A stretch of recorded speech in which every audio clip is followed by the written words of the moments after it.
The Superman trailer, James Gunn's Superman trailer, has come out. And I have a feeling that everybody in DC, a lot of people in the Hollywood superhero world, is really holding their breath for this film. I think everything's kind of riding on the Superman film. So let's go ahead. I want to watch the trailer with you. Let's try this out. Are you being serious right now? Yeah. You'd let me interview you as Superman. Sure.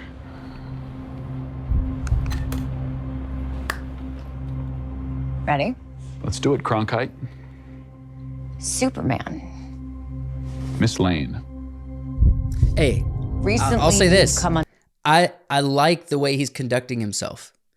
He feels like a confident, normal man, right? That so far, I like the vibe. Under a lot of fire for what some it's might. a lot of fire, It's a lot. Today, the Secretary of Defense said he was going to look into your actions. That's funny? My actions? I stopped a war. Maybe. Not maybe. I did. In effect, you illegally entered a country. This is how you're gonna be? I'm not the one being interviewed, Superman.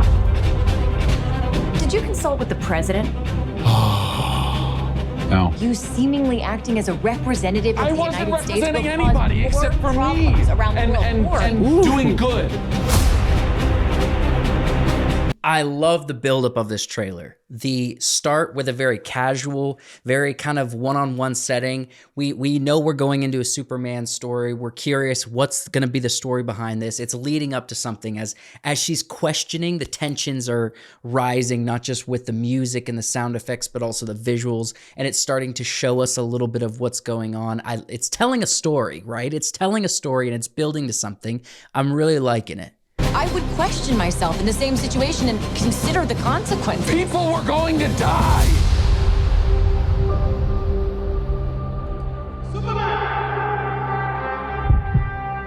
And the climax right there, it's the people are going to die, right? That speaks directly to the moral foundation of Superman, right? So it's building up to what is underneath, right? I like it. Hey, buddy. Eyes up here.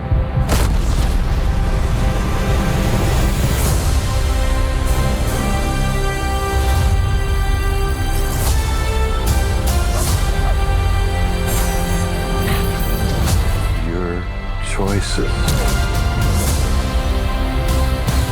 your actions. That's what makes you who you are.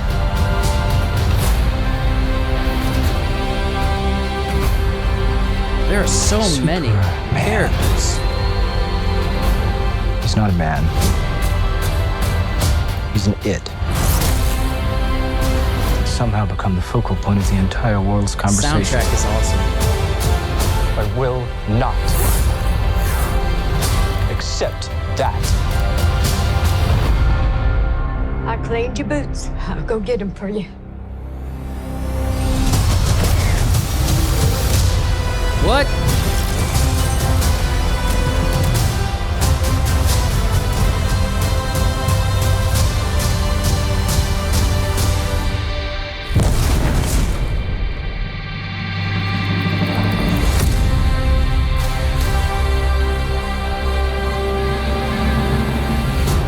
You have a dog?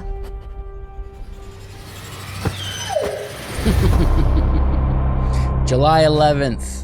There's a lot to this. I'm just gonna say I love everything about this trailer. I love the way it's constructed. The biggest issue I have is all of these different villain characters. Like I'm a little concerned that there's gonna be a level of this that's kind of hokey when it comes to the villains and everything. There's not like that grounding principle that I really enjoy from, like Man of Steel. Like the Chris Nolan Batmans a little bit. I know it's Superman. I know he deals with aliens because he is one.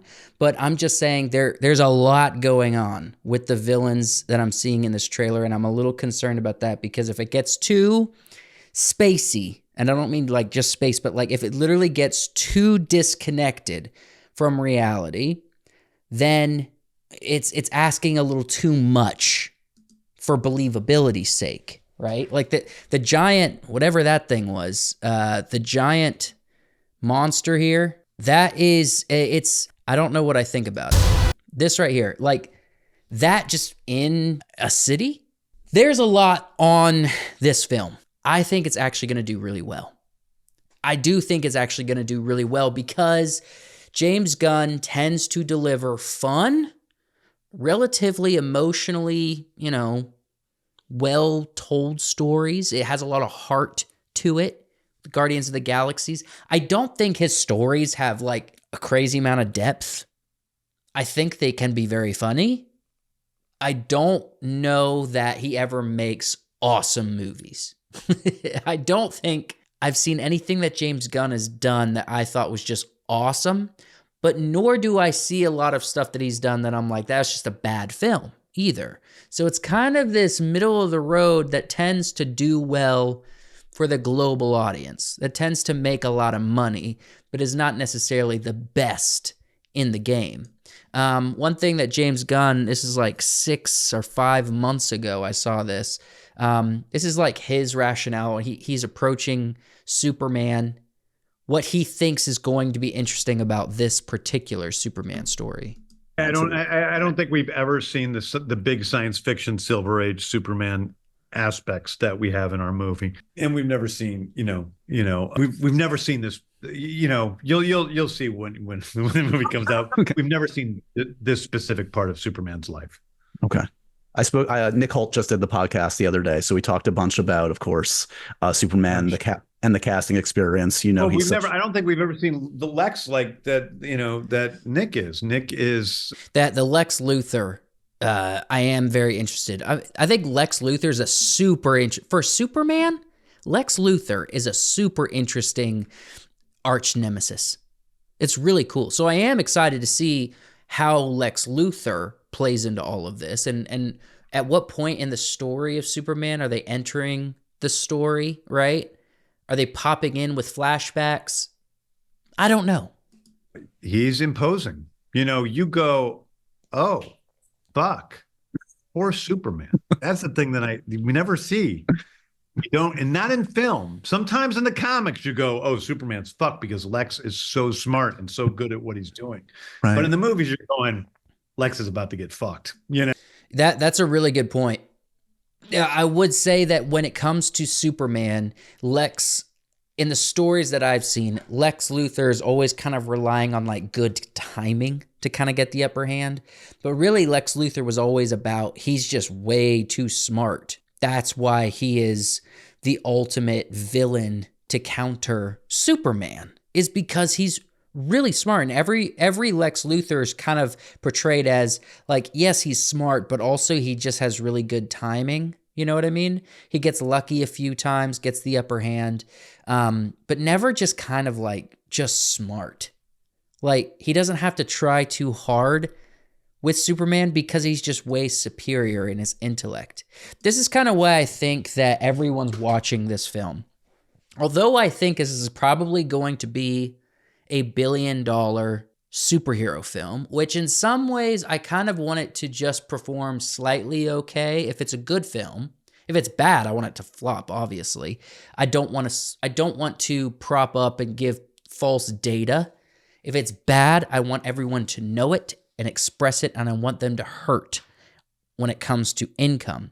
But if it's good, I almost don't want them to win too hard because it's just going to pick the wave up again and say, hey, they actually do like superhero films. And they just keep trotting out, both Marvel and DC will just keep trotting out these subpar superhero films that ultimately crash and burn, right? Because, I mean, if any superhero film's going to make it, it's going to be Superman. That's what I think. If any superhero film is going to work, it's got to be Superman, which is why I think the combination of James Gunn, what I'm seeing from this trailer, and the fact that it's Superman, I think it's going to work. But if you take a look at, the past years of the DC hits. Man of Steel. Back in 2013, did really well. $225 million budget, and they brought in over $600 million. That's pretty good. And it kind of lives like that for a few films. Even Suicide Squad did really good. I think around Suicide Squad, people started getting a little bit of a clue that it might get a little corny, that it wasn't exactly what they thought it was doing. Wonder Woman did really well. It was a decent Wonder Woman film, the first one anyway. And then Justice League came in, right? The Zack Snyder ripoff, I guess, where they replaced it. That was a big flop. People hated that one. Aquaman came in and blew everyone out of the water, partly because it's Aquaman, it's Jason Momoa. I wouldn't say the film deserved those numbers, but it got those numbers because of the novelty. This is when you start to see things fall off. Shazam does pretty good, but not like huge, right? Birds of Prey does pretty good. People really didn't like that film. They thought it was horrible.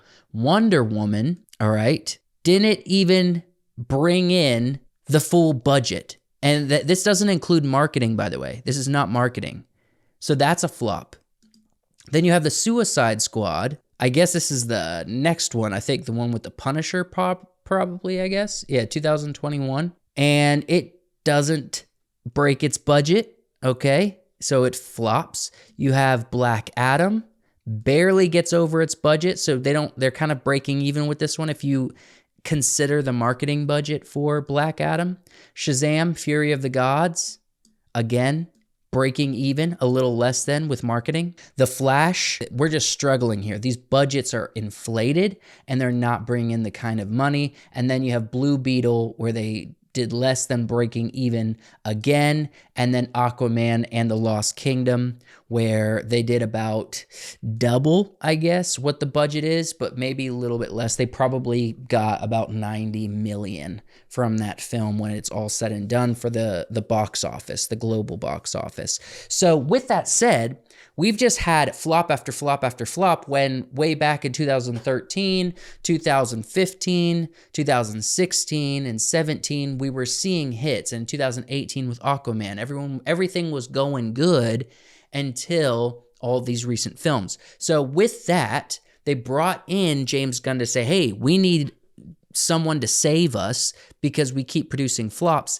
And this, directed by James Gunn, also managing the DC universe in Warner Brothers, right? You come in, and this is kind of his big moment. This is kind of the thing that's like, hey, is this actually going to be something that James Gunn can turn around? Can he save DC? Is the strategy going to work? Is this big old Superman film directed by James Gunn going to cut it? I'm going to put my numbers, I'm going to bet my odds and say yes.